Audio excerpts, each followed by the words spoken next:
bar de Atocha.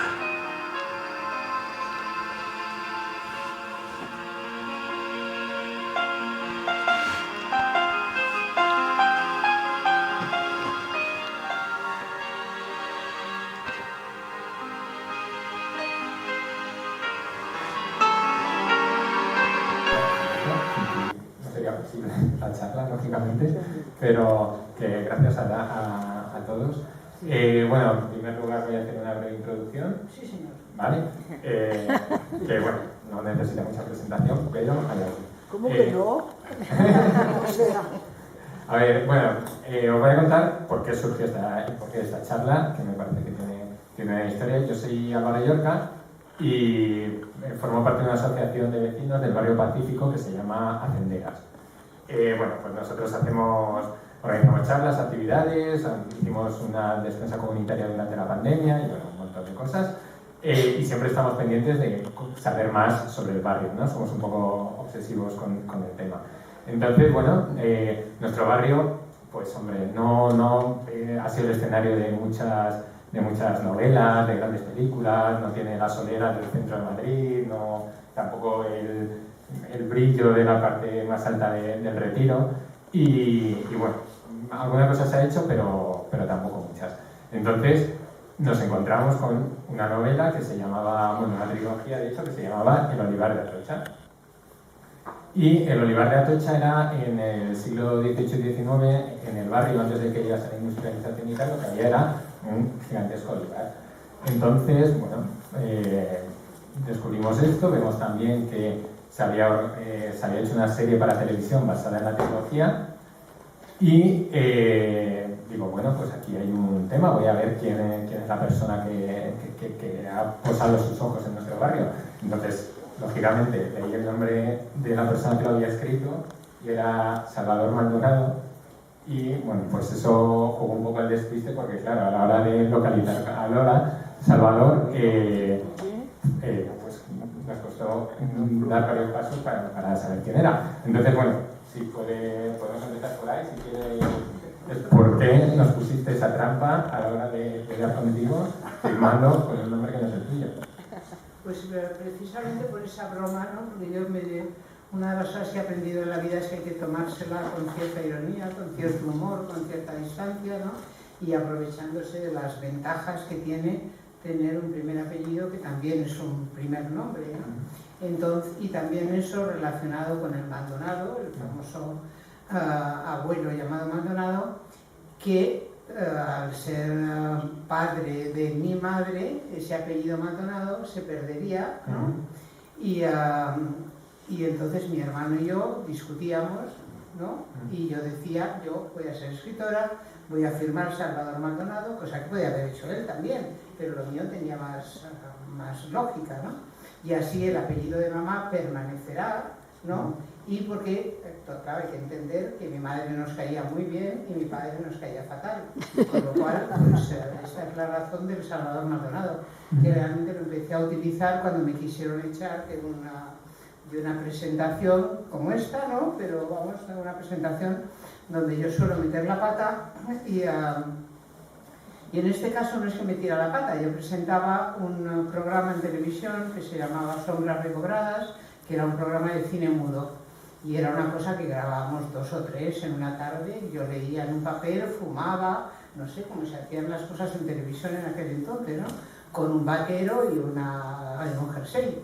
Y se ve que esto le puso cachondo al ministro Villar para sí y llamó a televisión. Era ministro de Educación, ¿no? De la época. No sé de qué era. Y entonces llamó a televisión diciendo, díganle a esa señorita que descruce las piernas.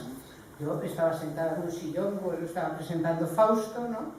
Y estaba sentada en este sillón, cruzaba las piernas, fumando, leyendo un papel y hablando de Fausto, ¿no? Y entonces pues le dijeron a la gente esta del ministro que la señorita ya estaba grabada, que eso ya se había acabado, que duraba 2 minutos, ¿no? Y que lo sentían mucho. Pero entonces me dijeron, lo sentimos, pero no puedes seguir presentando este programa. Entonces empecé a firmar Salvador Maldonado, lo escribía y lo presentaba un locutor de televisión, un presentador estupendo. Y ahí lo empecé a utilizar. Y dije, todo lo que escriba va a ser Salvador Maldonado. Y corría el año. ¿Perdón? Corría el año. Pues corría el año, pues, ya para sí habría que buscarle. Pues eso eran los años aquellos, los 70 y, ¿no? Sí, por ahí. 70 y picos, ¿no? 60. Quitando la mitad de los 60. Era la segunda cadena, cuando empezó la segunda 60, cadena. está mal. 60. 60 y tanto. Sí, posiblemente No, yo creo que más de los 60, sí. Bueno, cerca de los 70, pero Sí. los 70. Por ahí, sí, no lo sé. Pero bueno, era la época aquella de televisión donde estaban prohibidos los sueños, donde en un guión no podías meter sueños porque si metías un sueño creían los censores que podías ahí meter un suicidio o algo, como era un sueño o una pesadilla, ¿no? Entonces estaban prohibidos los sueños, el príncipe Hamlet no podía ser príncipe, no podía ser rey, no podía ser nada, con las alusiones al futuro príncipe Juan Carlos, ¿no? Entonces era un disparate todo, ¿no? Y los que escribíamos o trabajábamos allí nos apañábamos para hacer un poco, sobre todo en tiempos de la segunda cadena, para hacer un poquito las cosas que creíamos que queríamos hacer, ¿no? Pero bueno, creo que no es el único lío en el que se ha metido Lola Salvador en su trayectoria, pero bueno, vamos a retomar un poco la historia. Entonces nos ponemos yo y en la asociación empezamos a investigar quién es la persona que estaba detrás de la obra y empezamos a investigar su biografía y voy a hacer un pequeño resumen de de algunas cosas que hiciste antes de empezar en el cine, ¿vale? Para que la gente te sitúe bien.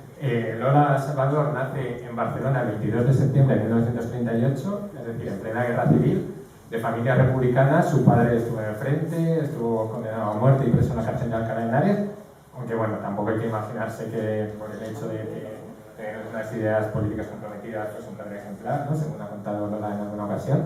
Su madre era propietaria de un taller de costura, con un trabajo así grande, empleando a mucha gente, algo poco habitual en la época, y Lola estudia en el Colegio Británico, entre el 42 y el 52, por lo que recibes una educación que tampoco es la típica, ¿no? Es una educación laica, más abierta, estudias idiomas desde el principio, pero luego resulta que tu madre muere en torno al año 53 y te meten en un convento de las adoratrices en el sur de Algeciras.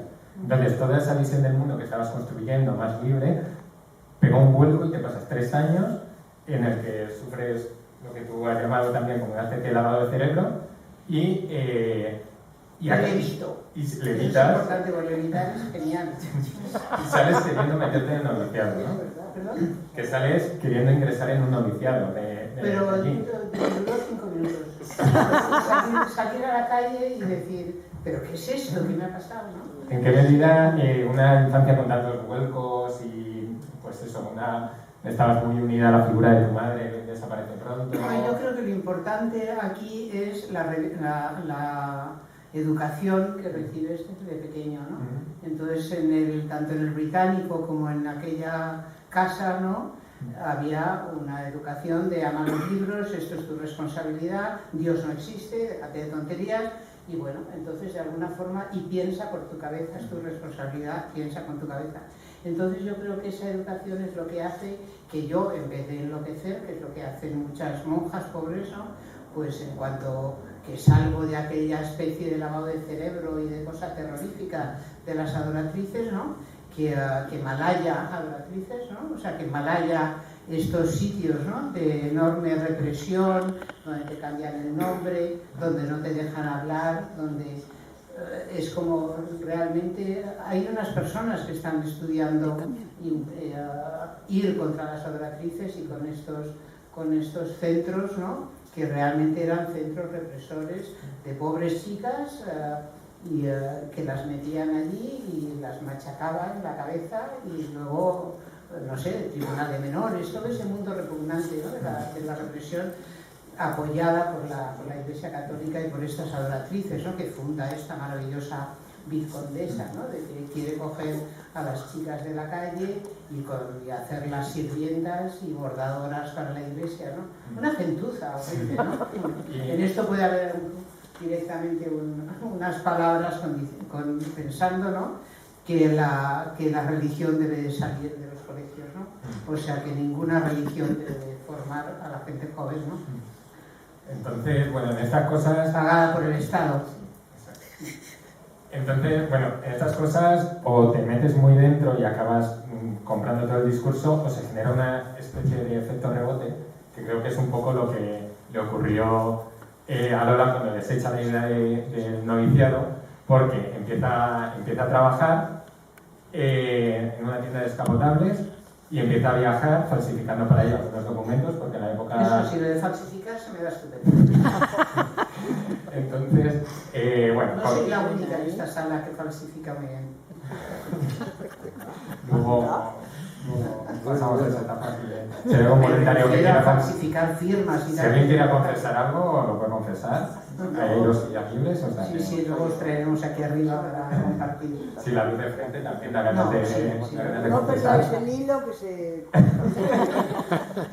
Bueno, entonces Lola después empieza a trabajar en una tienda de descapotables, se marcha al extranjero, vive en Francia, en Suiza, en Alemania, en Bélgica, en Inglaterra no le dejan entrar porque le falta un papel, imagino que era difícil de falsificar, y después de ejercer varios trabajos en el extranjero regresa a España, creo que haciendo autostop, y empieza a trabajar en el hospital de la base aérea de Torrejón y en unos grandes almacenes. Y es entonces, cuando está trabajando en esos grandes almacenes, cuando entras en contacto con la gente del cine, ¿no? Porque tú vives en la llamada Avenida Generalísimo. Corea, sí, en la llamada Corea, donde estaba la tienda donde compraba la gente de la base de Torrejón y tal, sí. ¿Y cómo entras de repente? Bueno, mucha gente entra en el mundo del cine por tradición familiar, por lo que sea, pero tú, sin embargo, no apreciamos aquí en esta trayectoria que hemos descrito esa tradición familiar. ¿Cómo entras tú en contacto con la gente del cine y cómo se despierta ese gusanillo del cine, de la televisión y del teatro? A ver, quizá antes voy a hacer ahí como una declaración de principios, ¿no? Ya que has tirado tan para atrás, ¿no? En toda esta infancia y estos colegios y tal, ¿no? Yo quería ser escritora porque me parecía que era una forma fácil de arreglar el mundo. Cuando pensé que Dios lo podía arreglar, dije, esto lo pacto yo con este señor, ¿no? Y aquí se arregla, pero ¿cómo es posible, ¿no? Que haya estas injusticias y este horror. El otro día salían imágenes de Concha Velasco, ¿no? Hablando a sus hijos y a la gente que la escuchara en ese momento, diciendo que sepáis que lo que más me importa, ¿no? Es el mundo del cine, el del teatro, el de que soy un artista, ¿no? Y que no sois muy importantes, pero que lo importante es eso, ¿no? Para mí. Para mí lo importante siempre ha sido arreglar el mundo, cosa un poco estúpida, ¿no? Porque parece que no lo he conseguido para nada, ¿no? Me siento una absoluta fracasada, ¿no? Pero de alguna forma lo que yo quería cuando quería escribir es decir, que yo les convenzo, les digo, pero no veis imbéciles, que estas guerras no valen para nada, que no puede haber esta injusticia entre ricos y pobres, que esto es absurdo. Yo lo escribo esto y les convenzo, ¿no? Y luego, después de ese paso, con lo cual también se puede dudar de la estupenda educación británica, ¿no? Porque nos contaban muchas cosas nos decían sobre todo que pensáramos que nuestra cabeza era nuestra. Yo, como era una niña fantasiosa, pues pensaba que arreglar el mundo se trataba de convencer a 4 imbéciles, ¿no? Que lo hacían fatal y ya está. Y por eso me interesaba escribir, no porque tuviera una vocación literaria ni una vocación de nada. Yo quería arreglar el mundo, lo sigo queriendo arreglar, ¿no? Y bueno, y aquí estamos, porque yo no he conseguido nada. Bueno, habrá que lo digo porque hay veces que hay al explicarme yo a mí misma cómo ha sido mi vida y cómo he ido evolucionando o viviéndola, ¿no? Me di cuenta que llega un momento en que te acomodas a algo que es la Wikipedia o que es lo que piensan tus amigos, que eres una chica, que por lo tanto tal. No, yo soy un cerebro que quiere arreglar el mundo, punto. No soy ni chica, ni chico, ni escritora, ni tal. Si tuviera que ser algo, me gustaría ser compositora, ¿no? Es lo que más me interesa, la música, y no he podido hacerlo. Pero de alguna forma yo me canto más que me escribo, sí. ¿no? Y empiezas a escribir, o sea, antes de entrar en... la forma desde pequeña. La forma de arreglar el mundo a través la forma en que encuentras es, primero, la escritura por tu Pura y cuenta, dura. siendo niña. Pura y dura. O sea, me parece que la palabra, y me ha parecido siempre, es más poderosa que la imagen. Pero cuando entro a ver este mundo de televisión y este mundo del cine, me parece que hay que compaginarlas, la palabra y la imagen. Que estoy viviendo en un momento donde la imagen es una forma de llegar a más gente para que dejen de hacer el animal, ¿no? y ser más justos y más decentes, ¿no?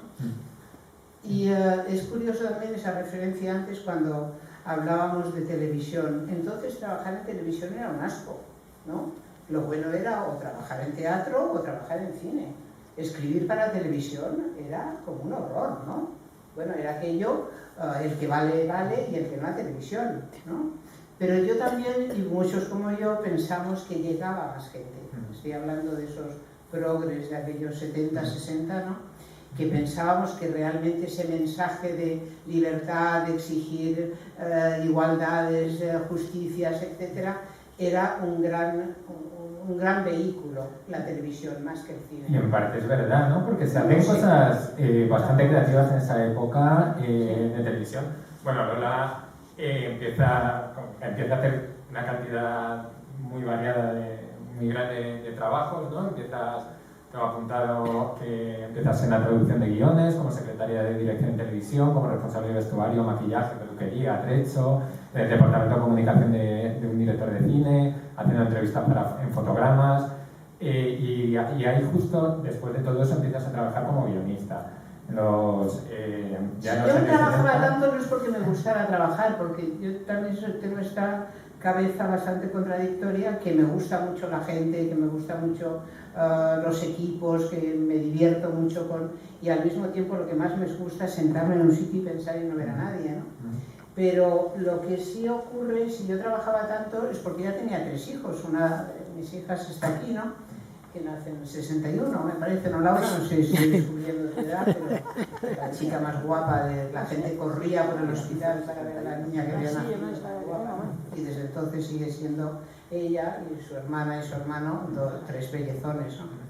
Pero era porque había que darles de comer, o sea, pero bueno, no lo haces de cualquier manera, o sea, tienes una vocación hasta cierto punto transgresora, porque estamos hablando de esos años, tú empiezas a hacer guiones en los años 70 y haces, por ejemplo, Juan Soldado, que es una obra bastante antimilitarista, con un discurso completamente militarista, bueno, bastante extraña para la época, porque no se hablaba mucho de eso. Luego también haces, bueno, Don Juan, que coges al sex symbol patrio por excelencia y se enamora de uno de sus bailarines, ¿no? O sea, estás todo el rato jugando bastante. Por ejemplo, adaptas una obra de Becker también y le das cambias un poco la perspectiva y le das mucho protagonista también a la mujer, a la esposa del protagonista normal, ¿no? Alteras un poco los puntos de vista. Entonces, ¿no? Quiero decir, se hacen unas cosas en los años 70, yo no sé si es que fue una ventana de oportunidad, que el final del régimen, el inicio de lo nuevo, se relajó un poco la gente o algo, o sencillamente, ¿qué repercusión tuvo toda esa obra transgresora en esa época? Yo creo que la repercusión era que te perseguían pistolitas, ¿no? Pistolitas, igual está Marisol Carnicero, que en esa época la conoce muy bien, ¿no? Pistolitas era un censor que iba por allí con unos zapatos, unos tenis blancos, era muy feo y tal, y nos controlaba a todos, ¿no? Nos controlaba políticamente, ¿no? Yo he salido en notas en Cambio de 16 diciendo que yo era claramente una persona que se manifestaba de izquierdas y que tenía una gran colección de objetos eróticos. Lo primero era cierto, lo segundo completamente era malada, un pistolitas, era un investigador, yo qué sé, ¿no? No era como este Villa Cosa con una gorra, ¿no? Este parece que es más bueno, ¿no? Pero este era un desastre, un cafre de señor, ¿no? Pero era una época en que yo sí creo que Franco no se había muerto, pero había una gente que estábamos en los 30 o por ahí, muy cerca, que directamente sabíamos que este país iba a cambiar y teníamos que empujar para cambiarlo, ¿no? y trabajábamos en los sitios, teníamos evidentemente gente que no les gustaba nada lo que hacíamos, pero yo creo que era más fuerte ese movimiento de libertad y de ganas de salir adelante. Me ocurrió escribir El crimen de Cuenca y ya eso que hablábamos de la apertura y de que parecía que se podían hacer más cosas, ahí ocurrió todo lo contrario, ¿no? Escribes la novela, luego escribes el guión de la serie de la película de televisión. Luego al revés. Bueno, al revés. Lo hago al mismo tiempo, prácticamente son dos proyectos que están unidos, hacer la película y hacer el libro. Bueno, mucha gente lo conoce ya, pero El crimen de Cuenca es una película y una novela sobre un caso de tortura cometido por la Guardia Civil en el primer tercio del siglo XX en un pueblo de Cuenca. Entonces, claro, hacer una película sobre cómo que muestra además a los guardias civiles torturando de una manera muy explícita, pues es algo que nos siento muy bien, ¿no? Y de hecho, ¿tuviste algún problema, algún lío judicial por el asunto? No, bueno, la prohibieron, no, ¿no? Perdón, la prohibieron incluso la película, ¿no? Sí, pero también Marisol puede acordarse de eso perfectamente. Ha habido que se ha estudiado bastante, ¿no?, el tema del crimen de Cuenca. Pero de nuevo viene ahí esa cosa de la repugnancia a algo que es injusto, despreciable, repugnante, como puede ser la tortura, ¿no? Entonces hay un momento en que Porto, en una película que estábamos haciendo con Marisa, por ahí, está con el perro, comenta una cosa sobre, porque estábamos rodando cerca de Cuenca, él comenta unas cosas que sabe, yo comento otras que yo sé, y de ahí sale la historia, hágase una película sobre esto. Pero El crimen de Cuenca es un poco el hijo de mi hija Hildegard, ¿no? Es un poco la cabeza de Alfredo Matas, el productor, ¿no? Que Alfredo sí quería absolutamente que yo trabajara con él, ¿no? Yo no quería trabajar en el cine. Siempre hago la broma de que el cine no me gusta tanto, que lo que pasa es que me gustaba mucho este productor de cine. Pero nace de una idea de producción de Alfredo Matas. Yo creo que el verdadero responsable de esa película es Alfredo, ¿no? Cuando yo le cuento toda esta historia y él dice, esto hay que hacerlo, ¿no? Vale. Y bueno, pero es que entonces se torturaba en España, no se torturaba en el mundo rural y los guardias civiles, ¿no? Es que entonces Amnistía Internacional hablaba de la tortura en España, ¿no? Y bueno, esa es tu primera novela como escritora, es para ir hilando con el tema de... Luego viene Mamita Mía Tirabuzones, es para ganar ya con El Olivar. Y la tercera ya es El Olivar, ¿no? El Olivar, que es una serie, primero es una trilogía que cuenta la historia de tu familia, ¿no? ¿Por qué? Y se llama El Olivar de Atocha porque tu familia, tu abuelo, llega del sur de Andalucía y se instala a vivir en lo que entonces era un olivar, es de las primeras casas que se construyen en la zona. ¿Por qué este impulso de contar la historia y de reconstruir? Es una trilogía muy ambiciosa porque empieza en el año 98, 1898, llega hasta el 36, 1936, y recoge muchos acontecimientos históricos, es muy ambiciosa. Estas novelas clásicas, casi de las que empiezan a hacerse en el siglo XIX y tal. ¿De dónde viene? De alguna forma el modelo era ese, ¿no? Un poco esa... ¿Y por qué ese impulso de contar esa historia de tu familia remontándose tan atrás? Yo creo que me parece que en uno de los libros yo dedico diciendo que Lola, que no ha sabido mucho de su familia, se la ha inventado, ¿no? Pero lo que pasa es que además eso es curioso porque no lo he pensado, ni lo he estudiado, ni lo he investigado, pero yo creo que cuando se hace en televisión El Olivar, me parece que es una de las primeras series, si no la primera o una de las pocas, que realmente están basadas en una familia real, ¿no? No es una reconstrucción de un tal, sino que hay alguien con nombres y apellidos y de alguna forma el personaje central era Antonio Maldonado, que en la serie se le cambió el nombre para que nadie de mi familia, que no sabía yo dónde podía estar, pudiera protestar. En la serie se llama Antonio Malmedina, en la trilogía sí se llama Antonio Maldonado. Y para mí era este personaje, las cosas que se contaban de él, las cosas que contaba mi madre de él, era ese personaje que a mí me gustaría ser. Era alguien justo, alguien imaginativo. Antonio Maldonado soy yo, claramente, ¿no?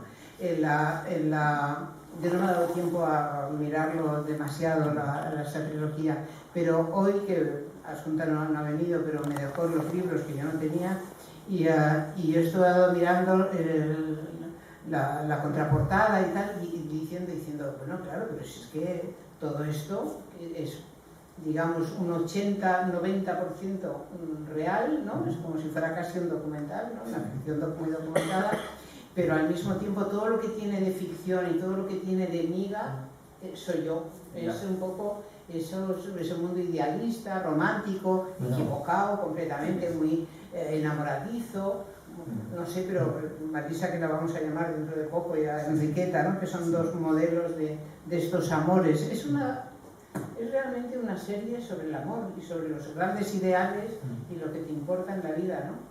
Pues ya que estamos hablando de las series, si te parece, podemos ver algunas imágenes de las series. No sabía que tenías, sí. Sí, sé que no las has vuelto a ver desde entonces, o sea, que igual te supone un viaje. No, bueno, no sé. En la pantalla de atrás vamos a la... No tenía idea. Sí.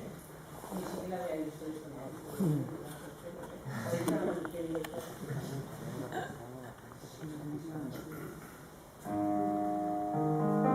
Está toda la entradilla que dura un minuto y medio, pero es... El olimán de Atocha. Callar un poquito.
¡Hombre!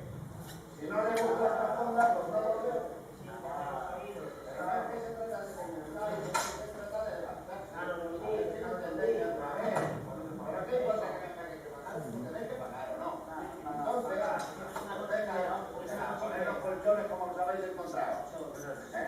¿Y vosotros qué miráis? Mariquita comerá con nosotros, espero que no le moleste. En esta casa las ideas de mi hijo han hecho mella. Somos muy progresistas. Bueno, cuénteme, ¿beberá usted vino? Yo nunca. Nosotros tampoco, pero un hombre. Además me ha advertido Andrés que es usted vegetariano. Además, vegetariano. Qué juventud, siempre inventando cosas raras. Bueno, ningún problema. En verano un gazpachito, después le prepararemos unos huevos escalfados. Ya le ha advertido mi hijo. Bueno, cuénteme, cosas de Andalucía. Pues, no sé. Bueno, en Sevilla estuve yo en viaje de bodas. Yo no he estado nunca. Pero mamá, cuando se pone a hablar de Sevilla, nena, calla. Yo tampoco he estado nunca en Sevilla. Pero Andalucía... Ay, Andalucía ya se sabe. Nena.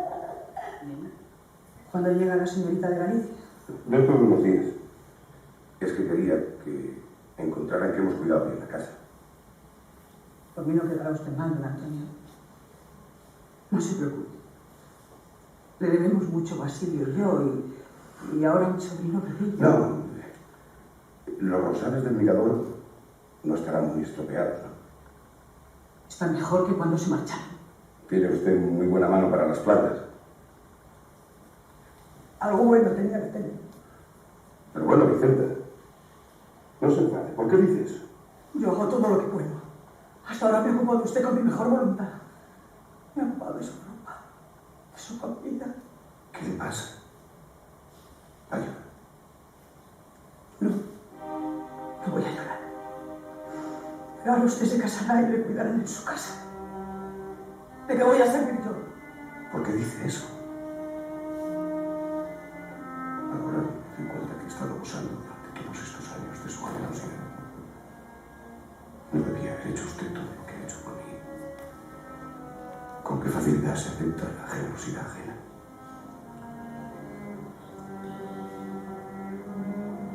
Se le va a enfriar la comida.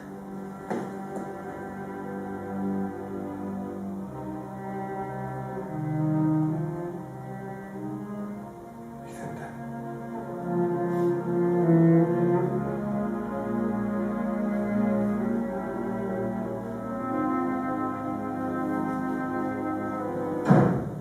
Gracias.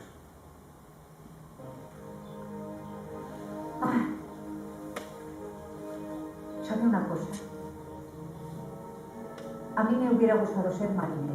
Sí. Sí. En Galicia. Contaban unas cosas del mar. Monstruos, aparecidos, tormentas, naufragios. Unas cosas más emocionantes. El verano que viene iremos al mar. ¿Qué le parece? Claro, como no vamos de viaje de novios. Manolita, ya le he dicho que este año... Que no, que no, que no, que no. Que de retrasar la boda ni hablar. Eso ya está hablado. Si en el taller hay tanto trabajo, pues... Bueno, lo primero es lo primero.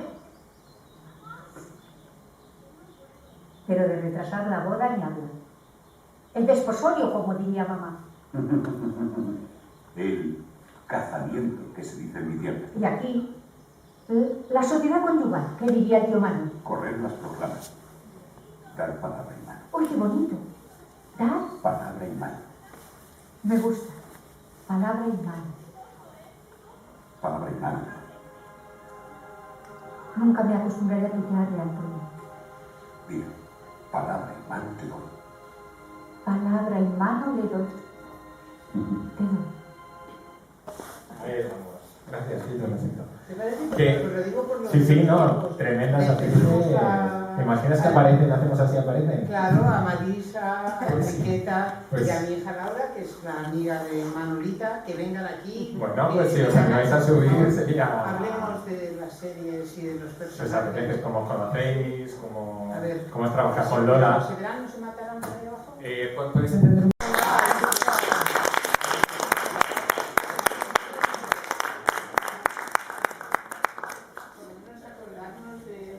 De aquellos tiempos. Yo tenía un papel muy pequeñito y dice Garzón capítulo 6. Y eras así, eras así. Venga, sentado. A ver, de la Nada. serie, y ha sido el que nos ha conseguido Bueno. las fotos. Yo también quería comentar... Queda una silla, o sea que si alguien se anima, está invitado. Uno primero. Venga, empieza yo, por ejemplo. A ver, Empieza tú porque acabas de decir que querías contar algo. Sí. ¿Verdad? ¿Yo? Sí, ha dicho Salvador.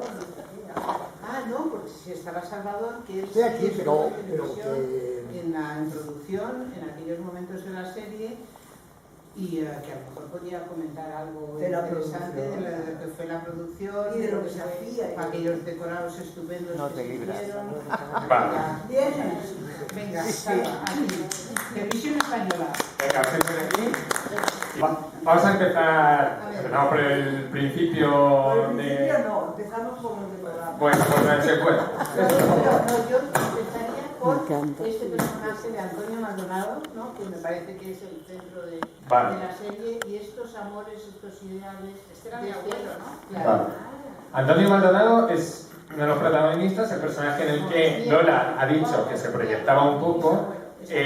Entonces, Antonio Maldonado está en el centro. Bueno, cuéntalo tú, Lola, esa tensión amorosa que hay. Bueno, era un personaje muy especial, del que se contaban, yo nunca lo conocí, pero se contaban muchas cosas divertidas. y sobre Aquí, todo- aquí, aquí. Sí, los que estaba mirando. Pues no Sí, mires. Paredes, ya ves. Bueno, se nos quedó. Entonces, no, pero a mí me parece que que los dos amores de este abuelo sí son Enriqueta, que es un poco la lealtad hacia el amigo, ¿no? Él piensa que esta niña, muerto su amigo, ¿qué va a ser de ella? Y bueno, y se casa con ella. Realmente no está locamente enamorado de nadie, nada más que del ideal, ¿no? Es un personaje que adora el ideal. Y el personaje de Marisa, el personaje de esta portera, realmente no existe. O sea, esto es un poco la realidad, perdón, y Marisa es la ficción. Tú tranquila para eso. Esto se graba y eso. Y entonces, no sé, yo sí me gustaría acordarme mucho de Nacho, ¿no? Y de esa relación con este actor fantástico, ¿no? A ver, bueno, pues Nacho fue un compañero estupendo, un hombre que hizo este personaje, yo creo que respondió completamente a sus expectativas, me parece a mí, porque daba una imagen de seriedad, de profundidad, ¿no? Que luego, desgraciadamente, murió poco después de terminar la serie, nos sumió a todos pues, en un tremendo disgusto, ¿no? Bueno, mi personaje, yo sí estaba muy enamorada de él. Claro, ya de Manolita, que era muy guapo, Antonio era muy guapo, eso lo primero, ¿no? Pero también yo creo que a ella le fascinaba pues todo ese mundo de Antonio, de culto y manual, porque hacía muebles y hacía cosas, ¿no?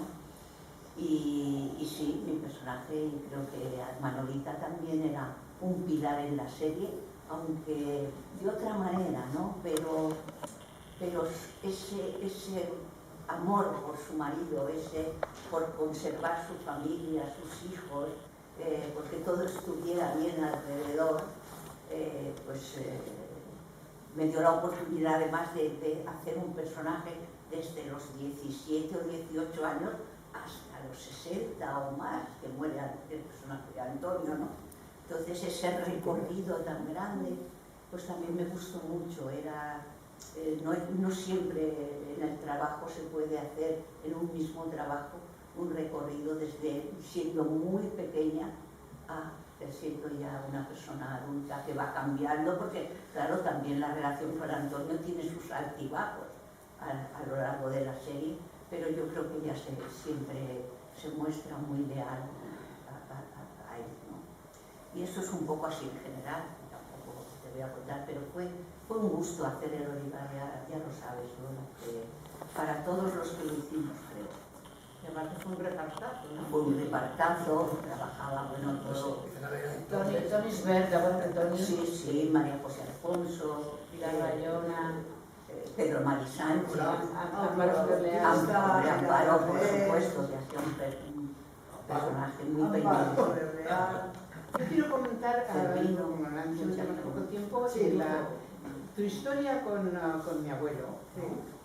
Era una historia que yo me acuerdo que cuando nace tu hija, y supuestamente de Cervino, tanto Nacho como Marisa me decían, ¿quieres decirme si nos hemos acostado o no?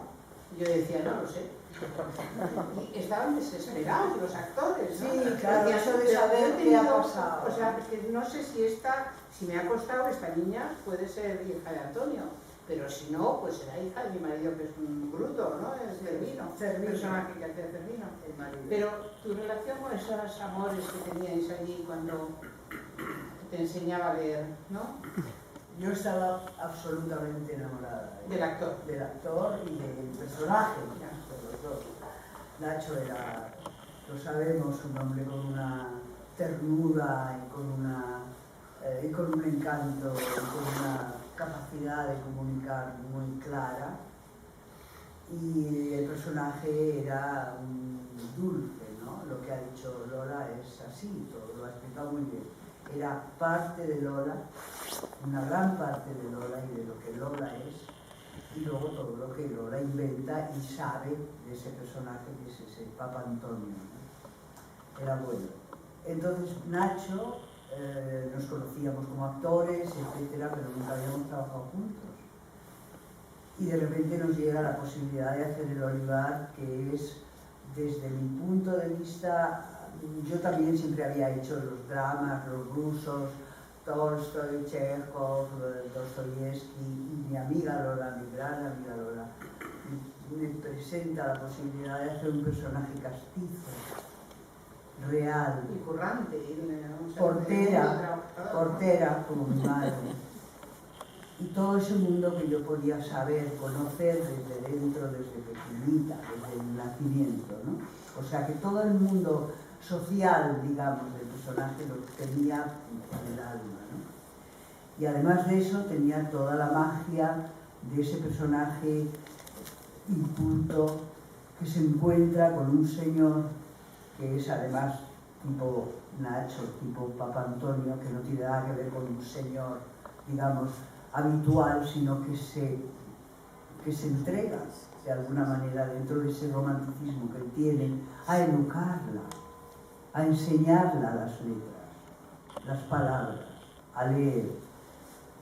Entonces la magia de ese personaje maravilloso de Nacho, de Papa Antonio, a mí no solamente me enamora, me subyuga, me enseña, es como, pues eso, como si fuera mi maestro, mi amigo, y además mi hombre, porque es la belleza, ¿no? Ella está casada o se casa, pero está casada con justo lo contrario, con el personaje que hacía Cervino, que es otro mundo, ¿no? Es el hombre, ¿no? O el macho. Todo eso, y enfrente el Señor. Y naturalmente cae, yo diría más que enamorada, o sea, rendidamente enamorada de ese ser que además la enseña. Entonces, toda esa magia de esa relación oculta, callada, cuando en esto que hemos visto, él se va a Madrid, ¿no? Y va a encontrarse a Manolita. Y ella sabe que lo va a perder, claramente, ¿no? Y todo lo que ella ha hecho por él, lo que ha podido hacer, que es darle de comer, que es darle, no sé, calor, barrer su taller, fregar, en definitiva, darle lo que ella podía darle, que era su trabajo, eso es lo que le dice, se va y eso se va a perder, pero sobre todo le va a perder a él, ¿no? Todo eso. Yo creo que puedo decir, por aquello del tiempo, que a lo mejor sí os acostasteis, ¿no? Yo también lo creo. No, porque no sabéis lo que era preguntar, pero bueno, pero realmente llegan a tener ese contacto o no. Pues no lo sé, decía ella, pero ¿cómo que no lo sabes, Lola? Dinos algo, nunca lo supimos en el trabajo. Ahora mira, Nacho nos acostamos. Y no me lo habías dicho tú hasta ahora.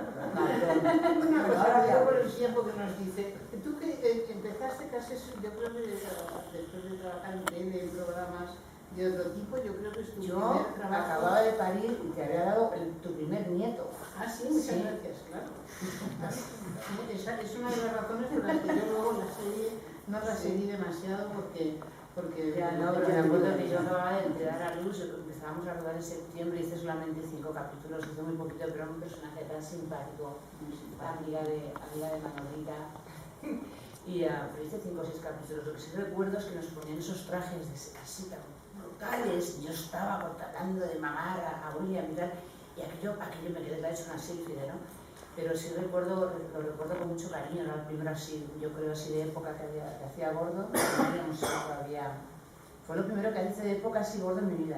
Y fue duro, porque me quitaban los corsés aquí, nos quitaban a la hora de comer, y me acuerdo que te ponían el corsé otra vez, y era una cosa que no podía respirar, horrorosa. Pero fue tan simpático, y me acuerdo de la canción, de la música. Claro, es el Chopin, es el Schumann de Chopin, el Chopin de Schumann. Bueno, producción. A ver, producción. Yo quiero decir algo, perdón, antes y luego si tú, porque va a ser lo mismo. Hablábamos de qué se hacía en televisión y por qué hacíamos esas cosas, porque no le importaba a nadie.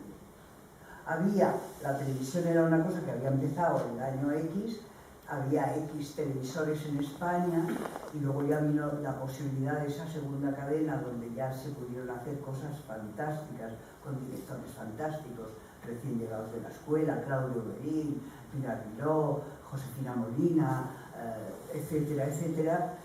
en toda una hornada de gente joven que venía del cine, de la escuela de cine, y que empezamos a hacer cine por ahí, ¿no?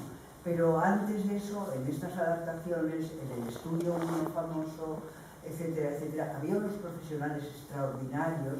Recordaba la peluquera Esther, por ejemplo, recordaba, por supuesto, la decoradora, el vestuario, todo eso tenía un nivel en esa serie, que ahora se ve en el año 89, pero sobre todo podíamos hacer toda una serie de cosas que no les importaba, porque no tenían, les importaba si cruzabas las piernas o no, pero la cultura como tal, como que no le daban importancia, porque casi nadie tenía una cultura realmente. Y entonces se podían hacer una serie de trabajos que luego inmediatamente cuando entró, yo recuerdo que tú me dijiste, cuando lleguen las televisiones privadas, la cultura se acaba. Sí, lo dijiste tú, has sido muy adelantada. Sí, porque la primera y la segunda eran un lujo, pero eran las únicas que había.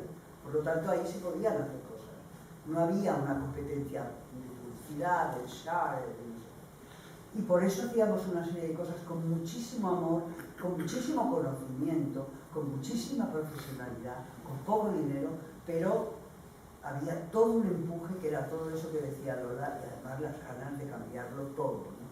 Y ahora viene aquí que es de producción y cuenta todo lo que hacía. Yo empiezo por lo que has dicho antes, es que yo también fui lo que pensé que la multiplicación de canales de televisión sería una gran riqueza para todo el mundo menos para la cultura.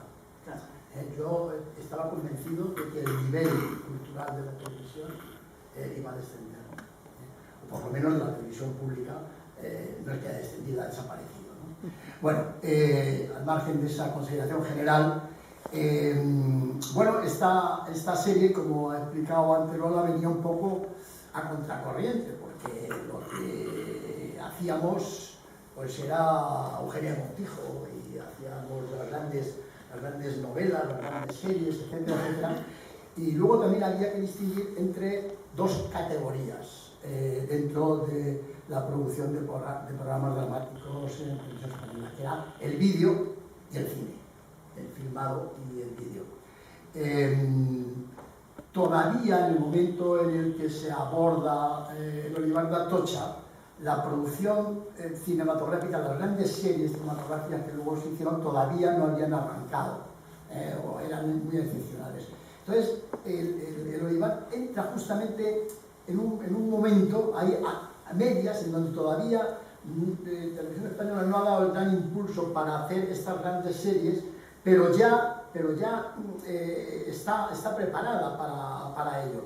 Y sobre todo, claro, lo que se encuentra es con el empuje de Lola, que pone alma y vida en el empeño, como es lógico, porque es su vida y porque es su obra, y muere y mata por ello. Yo recuerdo las broncas que hemos tenido, porque ella quería todo, lógicamente, ella quería todo y más. Y yo tenía los límites, tenía que establecer los límites. Claro, es lógico que yo no pudiera llegar a donde ella quería, porque ella quería mucho más, y además con toda la razón, lógicamente. A pesar de todo, fue, yo creo que la producción más importante de la época. Se empezaron y se hicieron una construcción de escenarios que luego no se volvió a hacer nada parecido hasta que se hizo Fortunata y Jacinta, yo creo. O sea, que se construyó la casa, fue una gran construcción allí en los solares del Prado del Rey, y eso fue muy excepcional.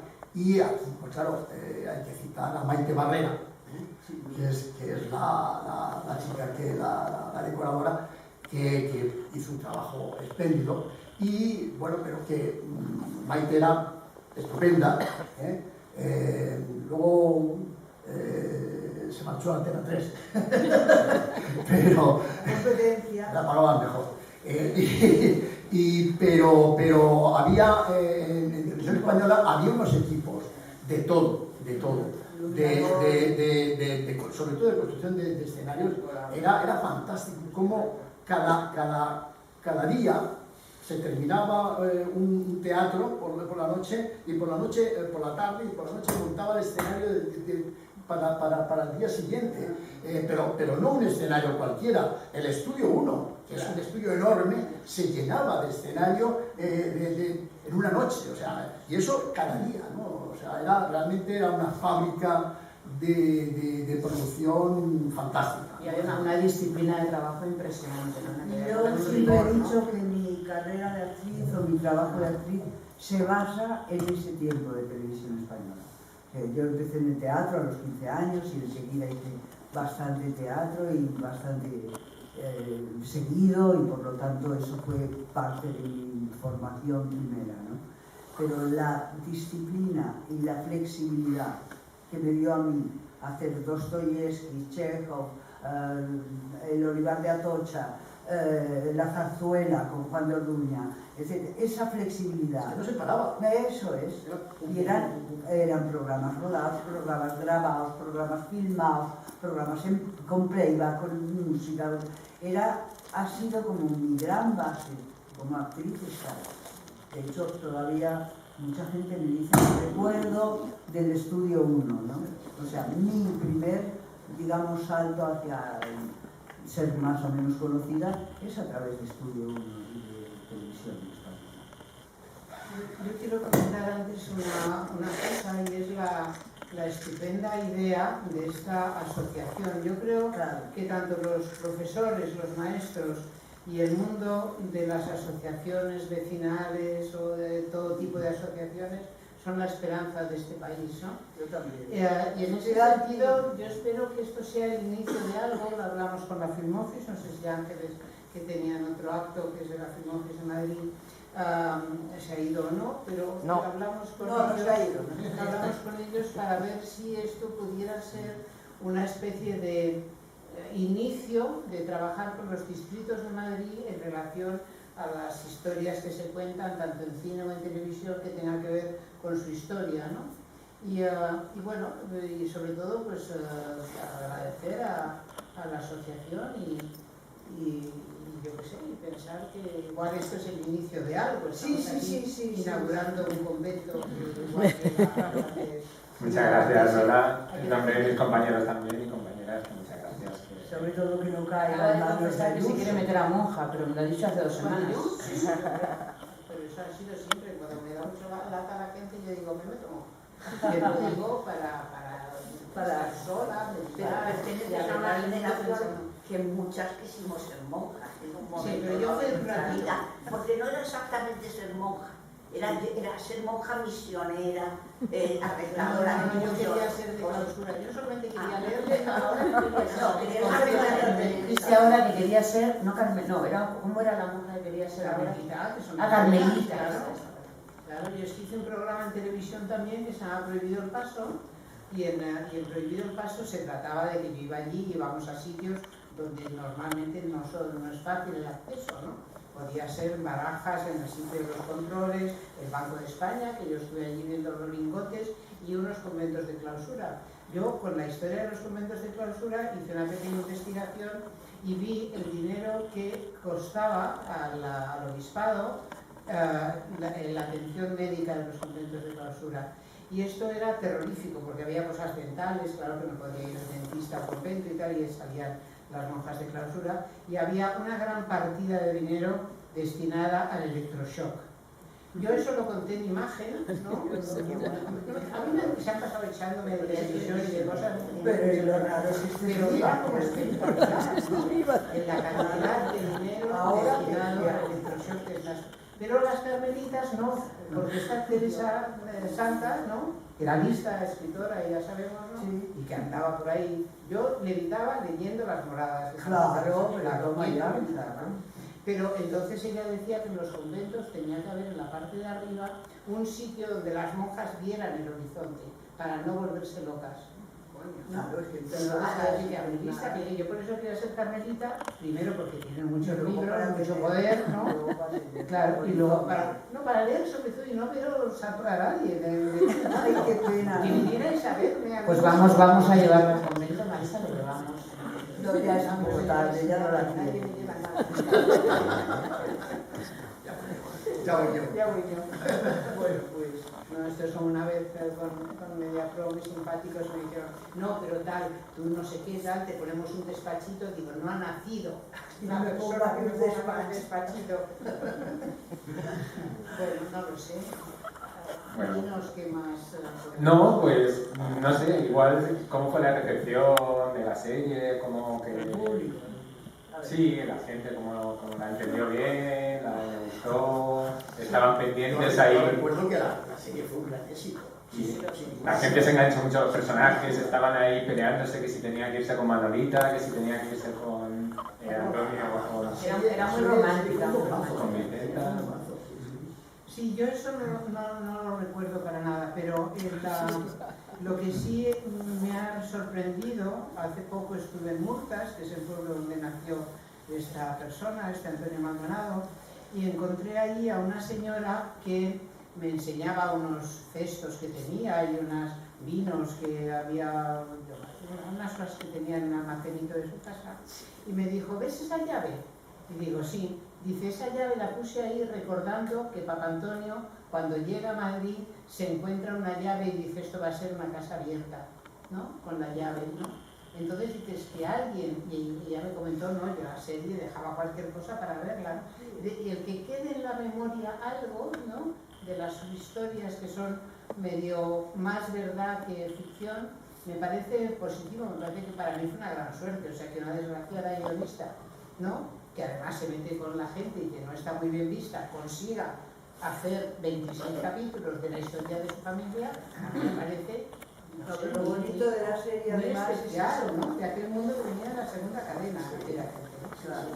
Pero fue de primera, fue en la primera cadena. Sí, pero quiero decir que era como gente un poco Quiero decir que el maravillosa. éxito de la serie, aparte de que gustó, etcétera, es que en aquel momento esas series eran un gran éxito porque además no había competencia, lo veía todo el mundo, la veía todo el mundo y todo el mundo hablaba de eso. Pero ¿dónde se hablaban los exteriores en televisión? Yo no me acordaba de eso. Había los exteriores que hicimos fuera, eso era Claro, la tele. es que era excepcional, que esta serie porque tenía primero escenarios naturales y además había también exteriores que se rodaron. ¿Pero dónde? No me acuerdo yo. Había un 30% de exteriores y cuando llegó nuestra amiga vídeo se lo cargó. Sí. Los exteriores, no lo digo porque por esta tendencia hagamos la tele solamente como se hacía en los hubo ahí una discusión respecto a lo que era televisivo y lo que era cinematográfico. Hay una discusión en donde pero todavía esta serie participó de ese intento de hacer una televisión, digamos, con un porte cinematográfico. Pero además cuando he visto Salgado, ¿no? Ramón, Saludito, sí. Que fue el productor, que esto en poco tiempo, ¿no? Y como le dio un ataque, se lo llevaron al hospital, ¿te acuerdas? Le dio un ataque de nervios cuando vio que se había equivocado. Él era muy nervioso. Ramón tiene su cosa, pero bueno. No dejar la mala parte. No, pero me curró a base de ¿Cómo defendió? Sobre todo toda la parte de los exteriores, toda esa parte de allí y tal, todo eso que era muy complicado, era difícil todo aquello, lo dejó muy bien todo. No, es una gran producción, sí. Y luego además la serie tiene Los libros son mejor que las series. Sí, la trilogía es cogida. Porque no tienen límites, porque no tienen los límites que tiene la serie. Pero sin embargo, la serie, vuestro trabajo de actor es maravilloso. Sí, ¿cómo hay que pedir los libros? En Iberlibros. Convento luego. Integrada en unos hechos históricos que al mismo tiempo pasaban en la vida de Madrid, ¿no? De Madrid y de todo lo demás, ¿no? Los libros fueron 10 años de trabajo, eso sí me acuerdo perfectamente de la trilogía. Y los guiones fueron pues como un año y medio, porque era el momento en que en televisión había directores generales cada año, Sí. y no daba tiempo a que se hicieran los proyectos, ¿no? Y esta vez hubo más, a ver si llegamos. De hecho, casi había 4. de hecho hubo una transición, de hecho hubo un cambio de director general desde que se puso en marcha el proyecto hasta que se hizo. Sí. O sea, hay un director general por medio. Claro. Yo la cogí en marcha, realmente yo la cogí ya, la serie ya estaba por lo menos empezado los guiones, empezados a escribir y tal, yo la cogí ya en marcha, o sea que, porque era normal eso de que un cambio de director general y cambiaban todos. Era el momento. Qué repartazo había, ¿no? El repartazo. Oye, es que lo veíamos en uno de los libros, está todo el reparto y los técnicos, está dedicado al final. Y viene, y nos hemos puesto a leer Manolito Alejandre, todos estos que hemos hablado. Elvira Quintilla. No, 26 capítulos, pero además con personajes. O sea, todos los personajes tenían eso que se llama encarnadura, ¿no? En términos Y hay que decir que detrás de la serie había una producción ejecutiva que se llamaba Lola Salvador. Había una producción ejecutiva que era Lola Salvador, que era la que empujó. Tú eres la que empujabas todo. Claro, y al final tú influías en el reparto, tú influías en todo, porque tú estabas ahí pim pam, porque era la única manera de que saliera lo mejor que uno quería. Y ese concepto de productor ejecutivo que todavía no existía allí en la casa, tú, sin ser directora ejecutiva, hiciste directora ejecutiva. Claro, es que para eso hay pero lo que ocurre es que Lola sabía de actores, aparte de que sabía de decorados, sabía de vestuario, sabía... Y le iba al alma. Y conocía la casa, y se movía, todo. Tenía todos los elementos para poder empujar y... Pues hay que pedir a Televisión Española que la volvamos a hacer.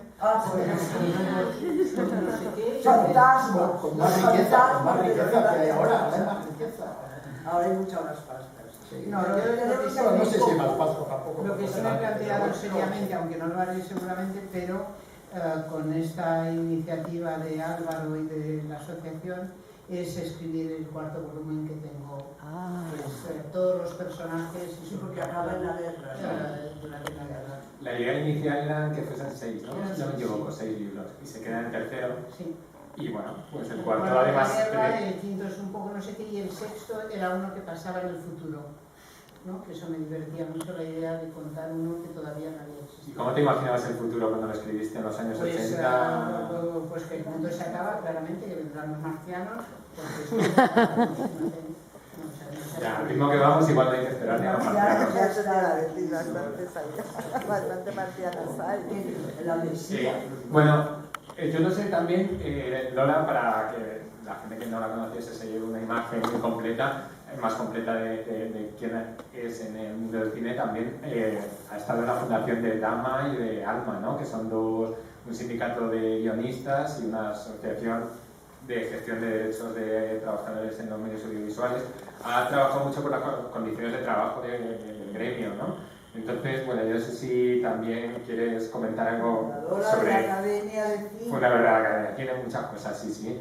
Entonces, bueno, yo no sé si con respecto a la época en la que empezaste a trabajar, ahora tú tienes tu propia productora, has hecho películas hace poco, películas muy arriesgadas, o sea, una peli que es un falso documental hecho con imágenes de archivo, o sea, todas las papeletas para que no sea... Antes de eso hizo Salvaje. También Salvajes, que la compró HBO. Entonces, bueno, has trabajado, tu trayectoria abarca un abanico muy amplio del cine y de la producción de televisión española. Todo ese trabajo que has hecho, digamos, sindical, ¿has visto que han mejorado las condiciones? ¿Has visto cómo todo ese trabajo ha repercutido en que tus compañeros... Yo creo que el sindicato de guionistas es la cosa más estupenda, igual que en todos los trabajos que protegen a los actores y a directores y tal. Me parece que eso sí ha sido como eficaz. Lo que no hemos cambiado es que ningún gobierno, ya sea derechas, medio pensionista o lo que sea, ¿no? De verdad apueste por el audiovisual, por el cine, por el teatro, por la cultura, O sea, no, esto no. O sea, de alguna forma cuando empezamos a... Es una cuestión de recursos, ¿no?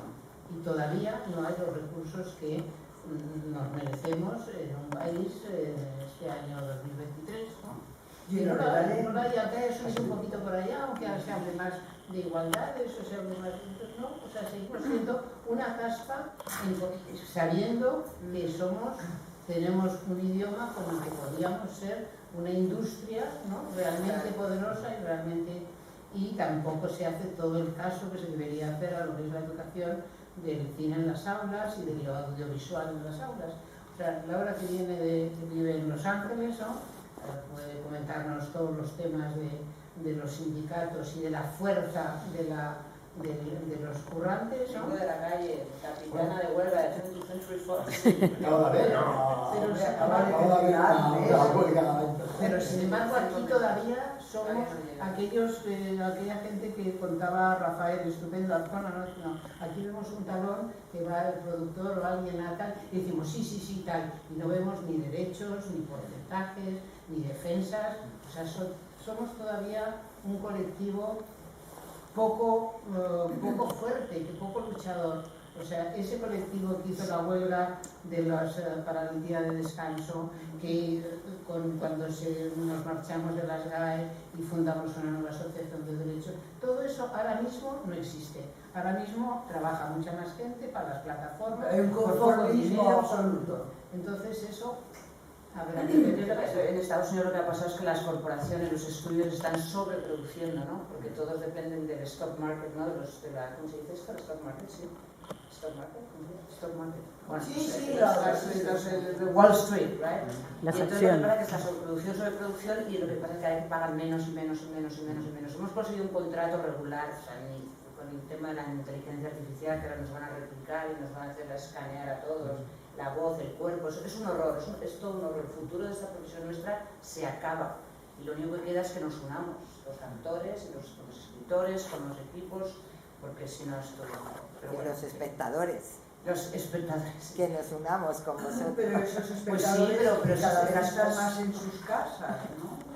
Hay que unirnos todos y todas. Lo primero que hay que hacer es sacarlos de casa para que vayan al cine. Pero en Los Ángeles nos hemos tirado a la calle, se han tirado los hoteleros, se han tirado las gente de mensajerías, o sea, han venido, o sea, hemos cerrado Hollywood, o sea, 4 o 5 meses, escritores y actores, no había un restaurante abierto porque es una ciudad que depende de eso, o sea, no sabemos el poder que tenemos. Pero como decía Fernando Fernández Gómez, al gobierno español no le gusta el cine, pero ni derechas ni izquierdas de nadie. En Francia no es así. En Francia no es así. En Francia hay un respeto por los artistas impresionante. Sí, es verdad. Sí, no, en eso somos distintos, es evidente. No, en este país un poco el cine comercial es de los americanos, el cine intelectual de los franceses y nosotros podemos ser pintores, músicos, bailarines, pero desde luego el cine es que no hay forma humana que se convenzan estos gobiernos, ¿no?, de que de verdad somos una industria, ¿no? No podríamos ser mucho más fuertes. En eso bendito Almodóvar, debo decir, porque la posibilidad, yo he trabajado, como sabéis, mucho con él, 5 películas, pero cuando vas por el mundo, antes de que aquí ya decidieran que ya lo tenía todo Pedro Almodóvar y que qué pesado y que solo se ve Almodóvar, bueno, pues Almodóvar, Saura, nombres absolutamente esenciales de la industria de este país, han conseguido, bueno, Pedro está en la historia del cine mundial, desde luego, pero es asombroso ver cómo en Francia, en Inglaterra, menos porque son más raros, pero en Italia, en Alemania, en Estados Unidos, por supuesto, es una figura universal que ha roto con todo lo anterior, que tiene una manera de contar historias diferentes, formas diferentes, etc. Te puede gustar o menos, más, pero es indudable que es totalmente distinto de todo, ¿no? Bueno, pues allí eso se celebra, se agasaja, vamos, o sea, es eso, ¿no? Ahí está, por supuesto, el maravilloso Buñuel, Berlanga, tanta gente con tanto talento. Pero digo, bendito Almodóvar, porque ha sido la posibilidad de verdad de que haya gente que no supiera casi que existía el cine español. por esa falta de ayuda, por esa falta de apoyo, por esa falta de dinero para la exhibición, para verdaderamente mostrar. Ahora las cosas van un poco mejor porque, bueno, de alguna manera las gentes también salen más fácilmente en el sentido de que si haces una buena película y la película funciona y va al Festival de Berlín y va al Festival de Cannes, benditos festivales también, es la manera de mostrar cine que si no, hasta que no sale una buena exhibición tú no puedes estrenar, ¿no? Y luego la pandemia, y luego la gente ha dejado de ir al cine, etcétera, etcétera, toda esa realidad que vivimos, ¿no? Pero bueno, no era decir eso que dice Lola, ¿no? O sea, que tenemos la potencia de hacer una industria extraordinaria y todos lo sabemos y hay maravillosos profesionales y cada vez mejores directores. Yo creo que estamos y directoras, estamos en un momento yo creo que brillantísimo de cine a nivel creativo. Ahí está Bayona, por ejemplo, que es otro genio, ¿no? Y bueno, y mucha gente, no quiero ya nombrar a más, he nombrado a dos, vamos a hablar de Víctor Erice, de muchos más. Pero en definitiva, hay gente, hay mujeres. El otro día yo he visto una película de una segunda película de una mujer que se llama Criatura, que me he quedado así, diciendo, ¿y esto? Extraordinario. Extraordinario. Bueno, en definitiva, talento hay a base de bien y lo que hace falta de verdad es que haya un apoyo a la cultura que es absolutamente fundamental. El español, la fuerza que tiene el idioma nuestro. Bueno, ya, pero eso a nivel de los institutos Cervantes, etcétera, como que se ha dado un poquito de cancha. Pero que es más barato también. Bueno, pues dos duros, pero hay el gobierno español tiene que apoyar. No, pero de esa eso manera. está claro. Se muere Jean-Paul Belmondo y se monta un circo. No, claro. El presidente y en Portugal, y está el público llorando. Pero que en Portugal hay estatuas de actores. En Portugal, Lisboa. Quiero decirte que no es Los Ángeles ni eso, es Lisboa. Yo de repente vi uno y dije, dijeron, es un actor, una estatua. Y aquí tenemos, después de muchos siglos, es un a Lorca y pequeñito de ahí. Bueno, dicho todo esto, rebelión. Yo aquí ahora mismo me debato porque tenemos aquí a mi lado un reparto de lujo comentando, pero luego también somos una asociación vecinal y si alguien tiene alguna pregunta a algún vecino, pues también me parece adecuado. Entonces no sé si alguien quiere hacer alguna pregunta. A ver. Aquí el compañero Miguel Ángel de la asociación. Bajo el micro, abajo. Entonces, espera. Hola, Joaquín. Hola. Carmen Balaguer, me acuerdo ahora que estaba en esa... No está aquí. Me acuerdo de Carmen Balaguer porque he visto en el reparto del libro de Lola que... la luz. Porque no bajáis un poquito la luz. Bájales un poco la luz. Está fatal. La diferencia no. No es una familia, es un universo. Maestro Pascual, ¿cómo hemos estado? Estamos helados. ¿Cómo hemos estado, maestro Pascual? Muy bien. No se ha estropeado. ¿Miguel Ángel funciona? Sí, el señor del mito. Sí, soy. Perfecto. Bueno, en nombre de la Asociación Ascenderas, muchísimas gracias. Ha sido, está siendo y nos va a saber a poco, me parece que ha sido un acto maravilloso y esto hila un poco con lo que decía Lola, de que podría ser la primera acción o actividad de la asociación y del mundo de los actores, de llevar a los barrios estas sensaciones y estos sentimientos que hemos tenido esta tarde. Porque eso hila mucho con el despegue que tenemos del sofá a la televisión, de que no vemos actores, no vemos un mundo, vemos pues HBO, vemos Netflix, vemos algo como que es una fábrica que está hilado con la inteligencia artificial, que nos va a dar igual quien nos dé la producción, quien nos produzca lo que veamos, siempre que nos llene la cabeza de imágenes y corre ese peligro. Pero actos como el que estamos teniendo esta tarde nos recuerda y nos hace estar vinculados esa complicidad entre el mundo del espectáculo, de teatro, del cine, de la cultura y la complicidad con los espectadores, que parece que son con la pantalla de televisión como si fuera un dentro y un fuera, dos mundos distintos, y no lo son dos mundos, el mismo mundo, y los que tenemos inquietudes de cultura debemos hacer algo y bueno, lo intentaremos hacer.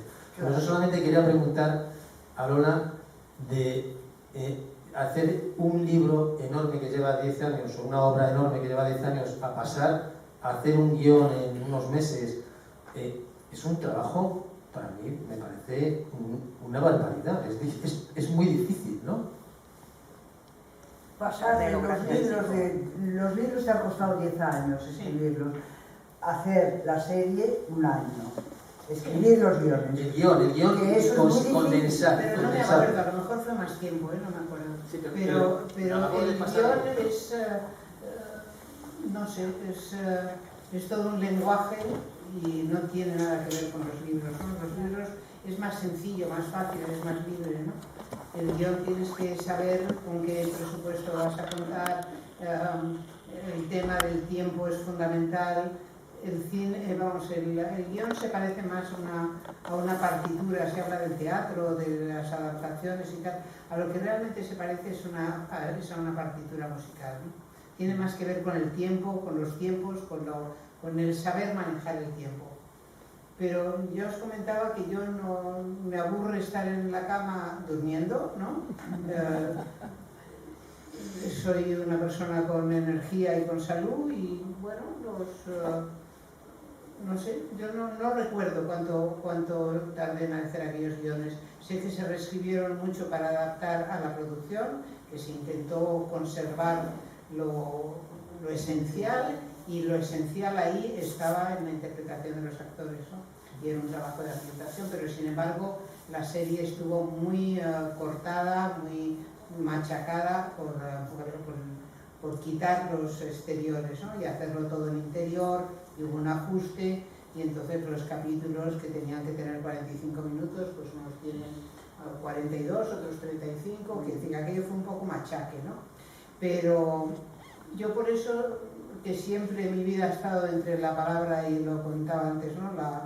La palabra y la letra y la imagen, tengo que leer El Olivar a ver si de verdad me gusta, ¿no? Hoy he leído las contraportadas y he dicho, caramba, esto tiene buena pinta, ¿no?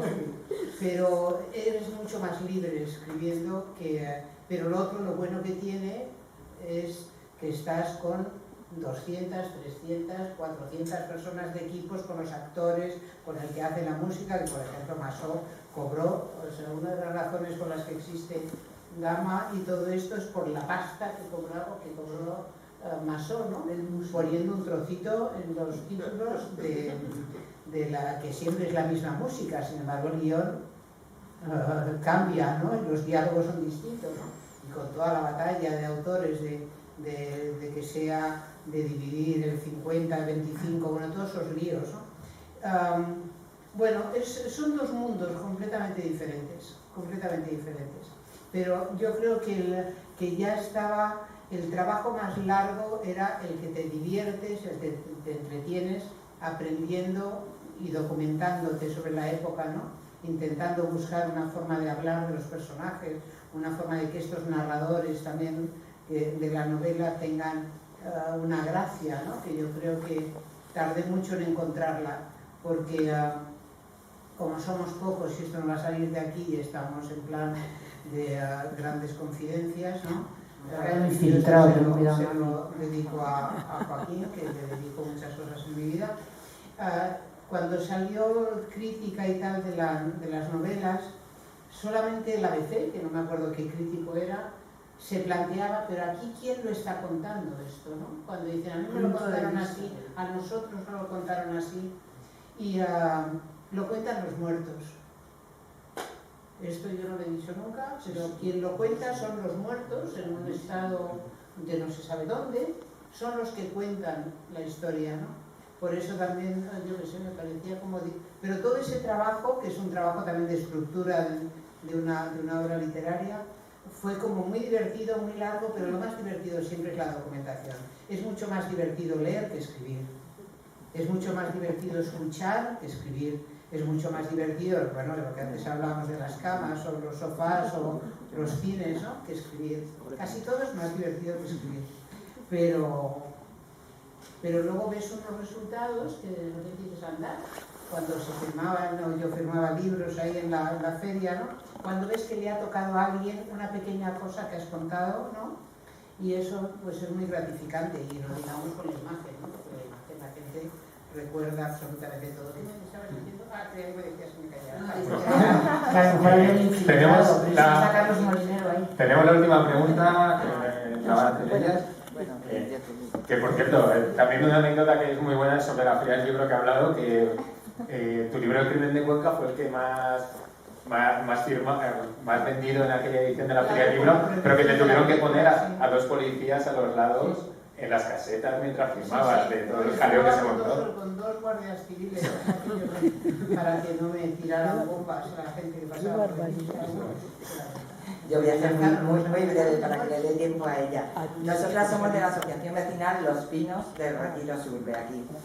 Primero, estamos muy agradecidas de que estéis aquí, y creo que es mucho más importante lo que está pasando hoy aquí que la película, por supuestísimo, los libros. Yo creo que habéis empezado algo que es necesario ya, como está pasando en la sanidad y está pasando en muchas cosas, y es que la cultura tiene que bajar al barrio, porque el barrio no va a la cultura por los momentos en los que estamos viviendo y por el momento político por el que llevamos atravesando desde la puñetera transición. Entonces, yo os doy las gracias, primero por lo asequibles que estáis, por lo cómodas que nos sentimos y por lo bien que lo estáis haciendo. Sí que me gustaría saber si los actores, o es tan fácil poder llegar a vosotros para poder hacer cultura en el barrio. Con las películas, por ejemplo, con los documentales. Eso es una pregunta que a mí se me queda en el aire. Así como ahora es fácil poder conseguir un médico que venga al barrio y que nos hable de la sanidad pública, no sé si vosotros, en vuestro gremio, es así de fácil, si sois tan asequibles. Bueno, ella sí. Sí, por supuesto, porque están aquí. Y os doy las gracias. Bueno, yo va un poco en el hilo también, como se nota que somos de la misma asociación, ¿no? Reconozco mi ignorancia porque no conocía nada de tu obra, de verdad, o sea, nada. Y bueno, y para mí ha sido, o sea, un descubrimiento que me lo llevaré, no me queda ya mucho, porque yo soy de tu quinta prácticamente, ¿no? Pero me lo llevaré siempre en la memoria, o sea, qué agradable, qué personajes tan interesantes sois, de verdad, o sea, me parece mentira, o sea, que no sé, que se escapen estas cosas tan buenas y tan inteligentes como sois, de verdad que tenéis que estar, bueno, pues yo qué sé, primero tenéis que ser multimillonarios, que seguro que no lo sois, seguro, y de verdad que muchas gracias, y bueno, para mí ha sido, o sea, un placer y una satisfacción enorme haberos conocido. Sí, pues. Bueno, empiezo por el final. Para nosotros también ha sido un placer inmenso habernos conocido, haberos conocido. Mira, yo creo que los actores, como gremio, ¿no?, existimos en cuanto a eso, a la misma profesión y tal, pero cada uno la ejerce de una manera, lo más libre que quiera o pueda o le guste, ¿no? Yo soy de una manera, Enriqueta es de otra, nos gustamos mucho como personas, como amigas, como compañeras, pero a la hora de decir, ¿eres asequible para el barrio? Pues yo no sé, Enriqueta, cuál es su relación con eso, ni Pepito, ni Juanita, ni Carlos. La mía es que me paso la vida trabajando desde que tengo 15 años, haciendo teatro, haciendo cine, haciendo televisión, sin parar prácticamente, o con muy poco paro en medio. Y yo también, porque nunca he sido una persona que el dinero, ese que tú dices que tendríamos que tener, a mí me importe especialmente.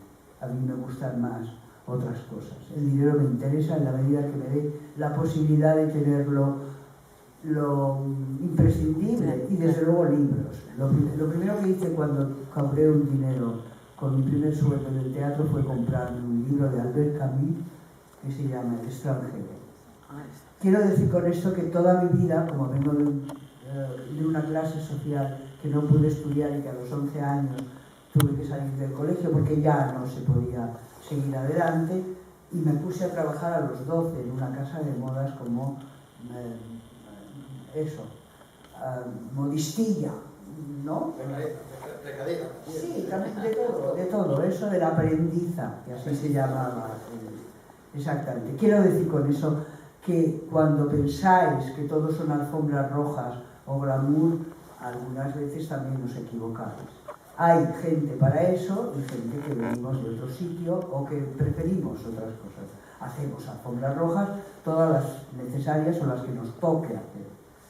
Pero no es mi foco. A mí me gusta más la gente, estar con la gente. Si tú eres de barrio y yo soy de barrio. Entonces, la posibilidad de encontrarnos hoy ha sido aquí. Te aseguro que si tengo otra posibilidad que Lola, a través de vosotros, a través del que sea a mí puedo, lo haré. Pero por supuesto tengo poco tiempo, bastante trabajo todavía, afortunadamente, y también tengo que mantener mi vida y mis cosas. No tengo criados ni mayordomos, pero tengo simplemente una casa y esa la tengo que seguir cuidando.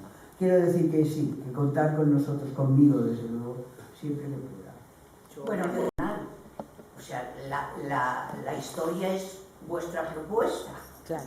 Entonces, naturalmente, atendiendo a otras cosas que tenemos que hacer, generalmente, si nos llaman de un sitio, no tenemos ninguna dificultad para ir y dedicar un rato a hablar de algo que es nuestra profesión y que conocemos y que nos gusta también, que todo el mundo sepa un poco los entresijos de una profesión que se conoce mal, por un poco por el glamour o cosas que hay, pero que también tiene otras dificultades, ¿no? Pero nos encanta hablar de nuestra profesión, como generalmente a todos, los médicos de la suya, los abogados de la suya. Entonces yo creo que todo el mundo, todos los actores están dispuestos a participar en cualquier evento que vosotros organicéis. Todos que nos pedamos, bueno, todos, la gran mayoría de la gente que yo conozco por lo menos, siempre que la llaman a un actor, presentar una película, a ir a una asociación, a una librería, a buscar, pues va, siempre que lo pueda compaginar con sus cosas, ¿no? Naturalmente, pero yo creo, y ya, lo que quiero decir, si tenemos una cierta edad, que tenemos mucho tiempo, hay mucho que contar. Y hablar de lo que conocemos, no, tampoco nos tenemos que preparar grandes conferencias, nos preguntáis cosas que forman parte de nuestra vida de muchos años de trabajo. Entonces, Yo mucho gusto. no vivo aquí, vivo en Los Ángeles, pero bueno, vengo de una huelga muy grande de 5 meses donde hemos estado todos los actores en la calle y en el barrio absolutamente, y bueno, estoy dispuesta a invitar a mis actrices a tirarnos a la calle solidarias aquí con el barrio a luchar por los Árboles del Paseo de Recoletos, desde Cibeles a Colón, están podridos todos, menos 2. Es alucinante este alcalde, ¿no? Sí. Pero pues que vais a no, lo digo en serio. Sí, es verdad. Y se cargan lo que solían. Que nadie lo cuida tampoco, ¿no? Qué horror. Sí, ¿no? sí, no. Es una cosa que se cae, se rompe. No es que envejecen. Los tiran, no es que no se rompen. Que los tiran. Envejecen los árboles. Ya, pero porque no los cuidan. Que Madrid es una ciudad muy arbolada, sí que descuidan. Yo paseo mucho por el Retiro y hay unas cuadrillas. Bueno, en el Retiro, pero en el Paseo de Recoletos yo no les veo tremendos. No, pero también los cortan, los están cortando, No, porque también hay que cambiarlos. No. Bueno, hay un movimiento que se llama No a la Tala, que estamos a saco. se está moviendo mucho en Madrid. Manifestación. De hecho, el Barrio Pacífico también tiene algunos ejemplares afectados. Sí. Pero bueno, nos va a tocar marcharnos. Yo creo que si Lola quiere decir algo, que al fin y al cabo ha sido meta principal, si quieres decir alguna palabra para terminar. Disculpa por el frío, porque hace frío. O sea, disculpa, bueno, tampoco es cosa mía. Ah, vale, baño. No, yo siempre las personas que están más al fondo son las que a mí me llaman la atención. Una vez que he visto, mira, aquí está mi amigo Joaquín. Mi amigo Joaquín es... Y Carlos Molinero. Ah, no le veo. Ah, sí, no veo nada. Lleva mascarilla. Ah, lleva mascarilla. Dios, hola, Charo. Está ahí. Pero veo a Joaquín, acaba de escribir un libro sobre la guerra de Ucrania, un libro de poesía. Estamos buscando un traductor para que traduzca sus poemas al ucraniano. No dejes de hablar con Álvaro, que creo que tenemos las cosas. Yo lo que diría es que, partiendo de aquello que hablábamos, lo que yo comentaba sobre mí misma al principio, que yo quería que el mundo fuera más agradable, más justo, más que yo lo entendiera como lógico, ¿no? Y viviendo a Joaquín y su libro sobre la guerra de Ucrania, que a lo mejor, no sé, tener este deseo no solamente de que los alcaldes sean más listos y los un poquito más decentes, etcétera, y los bancos, etcétera, todo eso, sino que de alguna forma el cine alguna vez sea el único que cuente las guerras con sangre de tomate y no diciendo un tiempo, ¿no? En que la gente, o sea, sí. Lo mío es el no a las guerras, me cago en Dios. Ojalá, ojalá. Sí, ojalá, ojalá. Bueno, pues estar ahí, puedes estar ahí. No puede ser. No puede ser, lo vamos a cambiar. Claro que bueno, pues nada, daros las gracias a todos los que habéis venido, de verdad es un acto muy bonito, especialmente bueno también a la gente que ha participado, a vosotros. A Enriqueta, a Laura y también a... Muchas gracias. Y nada, no sé, a mí me ha parecido, si alguien guionizase esto, la vida de Lola es como una película de aventura maravillosa, y hoy hemos sido un poco partícipes de ella, o sea que muchas gracias. Gracias, muy bonito, muy bien.